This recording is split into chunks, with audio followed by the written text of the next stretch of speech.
Assalamualaikum warahmatullahi wabarakatuh. Nama saya Jen Devina dengan NIM 210333157. Di video ini saya akan menjelaskan hukum Newton tentang gravitasi.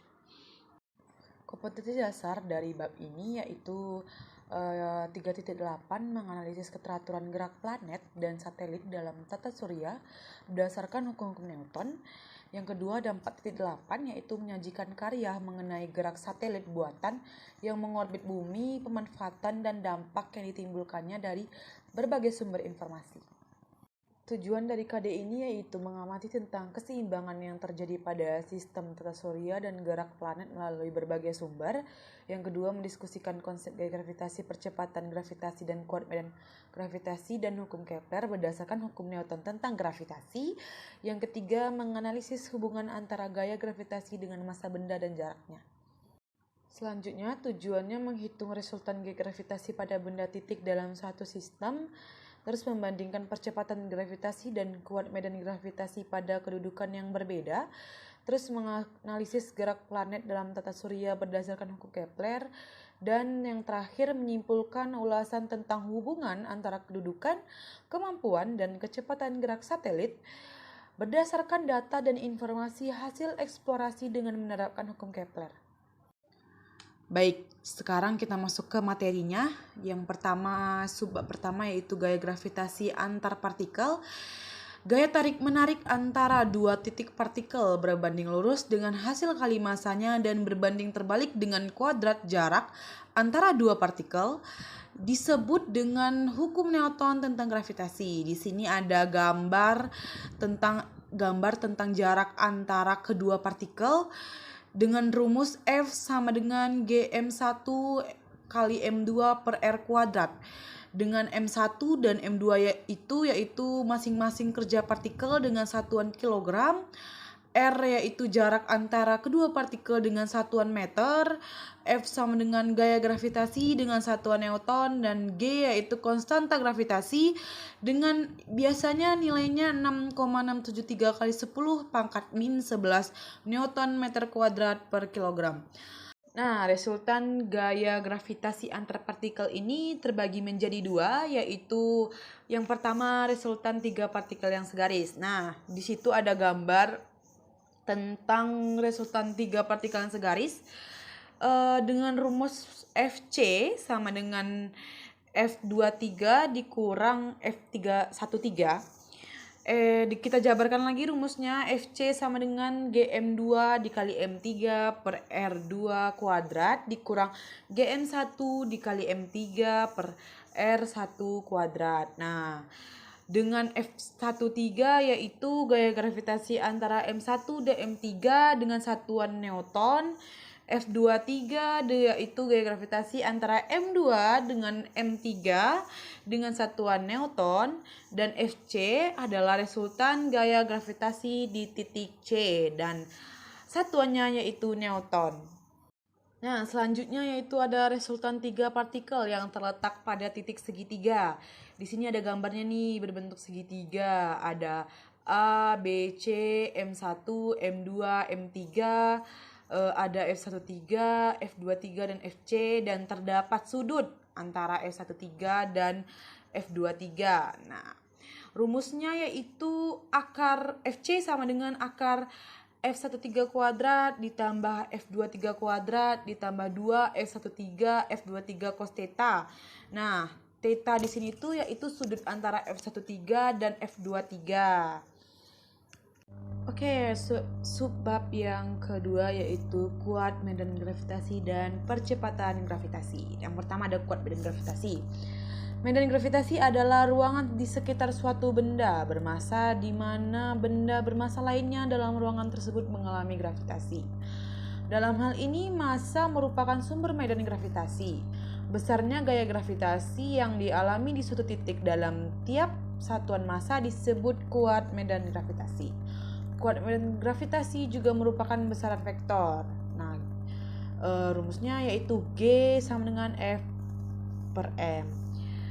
Misalnya, kita mengukur gaya gravitasi yang dikerjakan oleh suatu benda diam bermassa M1 pada benda bermassa uji M2. Rumusnya yaitu F sama dengan G M1 kali M2 per R kuadrat. Besar kuat medan gravitasi oleh massa sumber M1 adalah sebagai berikut. G sama dengan G M1 dikali M2 per R2 per M kuadrat. Kita sederhanakan lagi, G sama dengan GV-M1 per R kuadrat. Nah, M1 merupakan massa yang diuji atau massa sumber, satuannya kilogram. M2 yaitu massa penguji, satuannya kilogram. R sama dengan jarak titik ke pusat M1, satuannya meter. Dan G, kuat medan gravitasi, satuannya Newton per kilogram. Oke, lanjut. Jika benda bermassa M diletakkan di atas permukaan bumi, sedangkan massa bumi M dan jari-jari bumi R, benda mendapat gaya gravitasi yang sesuai dengan persamaan F sama dengan G M kecil dikali M besar per R kuadrat. Nah, jika besar percepatan gravitasi di permukaan bumi sebesar G, berat benda bermassa M adalah sebagai berikut, yaitu W sama dengan M kali G. Nah, berat benda yang tidak lain merupakan gaya gravitasi yang dikerjakan bumi terhadap benda memiliki persamaan W sama dengan F. Dengan kita jabarkan lagi, G sama dengan GM per R kuadrat. Nah, M besar itu massa bumi yang bersatuan kilogram, R yaitu jari-jari bumi yang bersatuan meter, G sama dengan konstanta gravitasi yang satuannya N dikali M kuadrat per kilogram kuadrat. G sama dengan percepatan gravitasi meter per sekon kuadrat. Jika sebuah benda bermassa M mengalami gaya F ketika berada dalam medan gravitasi, besar kuat medan gravitasi bumi adalah V per M dengan satuan Newton per kilogram. Akan tetapi, jika benda bermassa M jatuh bebas di bawah pengaruh medan gravitasi bumi, maka percepatan gravitasinya adalah V per M, tapi dengan satuan meter per sekon kuadrat. Oleh karena itu, saat mempertimbangkan benda-benda jatuh bebas, nilai G merupakan satuan percepatan gravitasi dengan satuan meter per sekon kuadrat. Akan tetapi, saat benda bermassa M diam atau tidak dipercepat di bumi, nilai G merupakan medan gravitasi bumi dengan satuan Newton per kilogram. Percepatan gravitasi pada jarak yang berbeda dari pusat bumi adalah sebagai berikut. Nah, GA banding GB atau kita jabarkan 1 per RA kuadrat banding 1 per RB kuadrat. Nah, GA itu percepatan gravitasi di permukaan bumi atau dA dengan satuan meter per sekon kuadrat. Jika planet yang berbeda, nilai percepatan gravitasinya adalah sebagai berikut. Nah, ini ada gambarnya nih di bawah, ada R, M1. Nah, persamaannya yaitu G1 banding G2. Kita jabarkan lagi yaitu M1 per R1 kuadrat banding M2 per R2 kuadrat. Nah, M1 itu massa planet 1 dengan satuan kilogram, M2 itu massa planet 2 dengan satuan kilogram, R2 itu jari-jari planet 1 dengan satuan meter, R2 itu jari-jari planet 2 dengan satuan meter, G1 itu percepatan gravitasi planet 1 dengan satuan meter per sekon kuadrat, dan G2 itu percepatan gravitasi planet 2 dengan satuan meter per sekon kuadrat. Kuat medan gravitasi terbagi menjadi dua, yaitu yang pertama ada kecepatan lepas. Kecepatan lepas itu adalah kecepatan yang dapat melepaskan benda dari tarikan gravitasi bumi. Nah, rumusnya yaitu VL sama dengan akar 2GR atau VL sama dengan akar 2GM per R. Nah, VL itu kecepatan lepas, satuannya meter per sekon, G itu percepatan gravitasi, satuannya meter per sekon kuadrat, R itu jari-jari bumi, satuannya meter, dan M besar itu massa bumi, satuannya kilogram. Nah, selanjutnya yaitu yang kedua ada hubungan periode dan jarak. Rumusnya yaitu Vs sama dengan F gravitasi. Nah, kita jabarkan dulu nih. Vs itu mv kuadrat per R, F gravitasi itu Gm kecil kali M besar per R kuadrat. Nah, kita jabarkan lagi nih. V itu sama dengan akar Gm per R. Nah, bisa juga V sama dengan 2V per T kali R. Nah, dari kedua rumus itu dapatlah rumus periode yaitu T kuadrat sama dengan 4 pi kuadrat R pangkat 3 per Gm. Nah, V itu kecepatan planet mengitari matahari, satuannya meter per sekon. R itu jarak rata-rata planet ke matahari, satuannya M. M itu massa matahari dengan satuan kilogram, dan T itu periode. Selanjutnya kita masuk ke subbab yang ketiga, yaitu hukum Kepler. Nah, Kopernikus menyimpulkan suatu teori bahwa matahari merupakan pusat orbit semua planet, termasuk bumi. Teori tersebut didukung dan disempurnakan oleh Johannes Kepler, yaitu seorang ahli astronomi, dengan menghasilkan 3 hukum, yaitu hukum 1 Kepler, hukum 2 Kepler, dan hukum 3 Kepler. Nah, hukum 1 Kepler yaitu setiap planet bergerak pada lintasan elips dengan matahari berada pada salah satu titik fokusnya. Hukum 2 Kepler yaitu garis yang menghubungkan matahari dengan planet dalam selang waktu yang sama menghasilkan luas juring yang sama. Dan hukum 3 Kepler yaitu untuk setiap planet kuadrat periode planet mengelilingi matahari berbanding lurus dengan pangkat 3 jarak rata-rata planet tersebut ke matahari.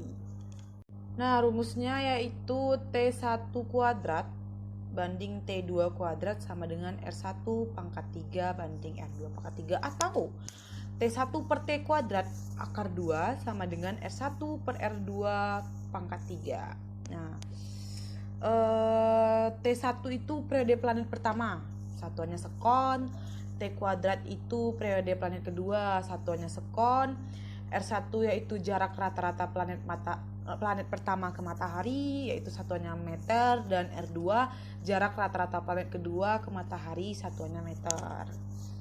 Nah, di sini saya mempunyai contoh soal, yaitu soalnya berapa besar gaya gravitasi antara seorang siswa yang bermasa 40 kg dengan seorang siswi bermasa 30 kg yang berjarak 2 meter.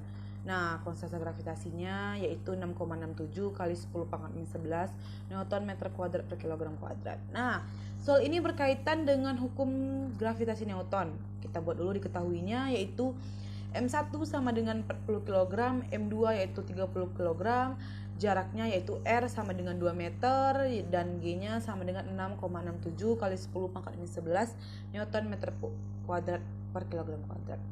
Yang ditanya yaitu besar gravitasi, yaitu F ya. Kita jawab, kita masukin rumusnya. F sama dengan G M1 kali M2 per R kuadrat. Kita masukkan G-nya 6,67 kali 10 pangkat min 11. Nah, kita masukkan M1-nya 40, M2-nya 30, R-nya 2 pangkat 2. Nah, dari hasil semua perkalian pembagian dan penjumlahnya, hasil dari besar gaya gravitasinya yaitu 2 kali 10 pangkat min 8 Newton. Oke. Baik, sekian penjelasan saya di video ini tentang hukum Newton gravitasi. Semoga video ini menjadi motivasi buat teman-teman semua. Saya akhiri, assalamualaikum warahmatullahi wabarakatuh.